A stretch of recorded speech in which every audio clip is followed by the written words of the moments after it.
Before the great cities, before the mountains of gold, and before the Mali Empire became one of the richest kingdoms on earth, there was a young prince who couldn't walk. This is the story of the rising empire of Mali. Imagine being told you would never amount to anything.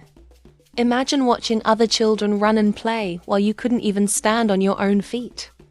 Imagine hearing people laugh at you every day. Now imagine that same boy, growing up to build one of the greatest empires in African history.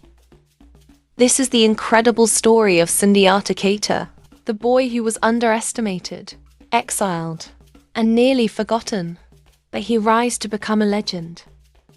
In the early 13th century, in the lands of West Africa, a prophecy spread across the kingdom. Wise elders foretold that a special child would one day unite the people and bring greatness to the land of Africa.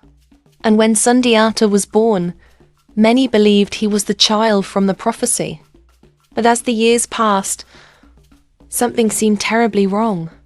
Unlike other children, Sundiata could not walk. He remained on the ground while others ran through the village. People whispered behind his back. Some laughed openly. Others claimed the prophecy had failed. Every insult pierced his mother's heart. And yet she never stopped believing in her son. She told him that true strength is not measured by how fast you run, but by how many times you rise after falling. Then one day everything changed. After hearing cruel words directed at his mother, something awakened inside young Sundiata. Refusing to accept his fate, he reached for an iron staff. With all his strength, he pushed himself upward. The iron bent beneath his grip. Slowly and painfully he stood. For the first time in his life, Sundiata walked. The entire village watched in stunned silence. The boy they had mocked was stronger than anyone imagined. But his greatest challenges were still ahead.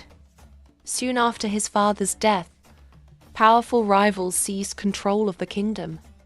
Sundiata and his family were forced into exile. Driven from the land that should have been his home, he wandered across distant kingdoms. From place to place, years passed. The weak boy grew into a powerful warrior. He learned the art of leadership. He learned patience. He learned courage. And most importantly, he learned that a true king serves his people before himself. While Sundiata lived far from home, a terrible threat was rising. A ruthless ruler named Sumaro Kanti swept across West Africa. His armies conquered kingdom after kingdom. Villages were burned. Families were torn apart. Fear spread across the land like wildfire. Many believed no one could stop him. But as years passed and suffering increased, the people remembered the young prince who had once been driven away. They remembered the prophecy. Messengers traveled for miles searching for Sundiata. When they finally found him, they carried a desperate message. Your people need you. Sundiata knew the time had come. He answered the call. One by one, neighboring rulers joined his cause. Old enemies became allies. Warriors gathered beneath his banner.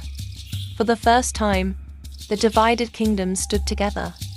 The fate of an entire region rested on one final battle. In the year 1235, the armies met at Kirina. The ground shook beneath thousands of warriors. War drums echoed across the plains. Spears flashed beneath the African sun. The battle raged with unimaginable intensity. But this time, fear did not rule the battlefield. Hope did. The united forces fought with everything they had. Slowly, Sumoro's mighty army began to crumble. Then, at last, the tyrant was defeated. The people were free. The victory at Kirina changed history forever. From the ashes of war emerged a new kingdom. A kingdom that would become one of the richest and most powerful empires the world had ever seen. The Mali Empire. Trade flourished. Cities grew. Gold flowed across continents. Scholars, merchants, and travelers journeyed to its lands. And at the center of it all stood Sundiata Keita, the boy who could not walk, the prince who was exiled, the warrior who united nations. His story reminds us that greatness is not determined by where we start in life. It is determined by what we do when the world tells us to give up. More than 800 years later, the name Sundiata Keita still echoes through African history. Not because he was born great, but because he chose to become great when every reason existed to surrender. And that is why legends never die.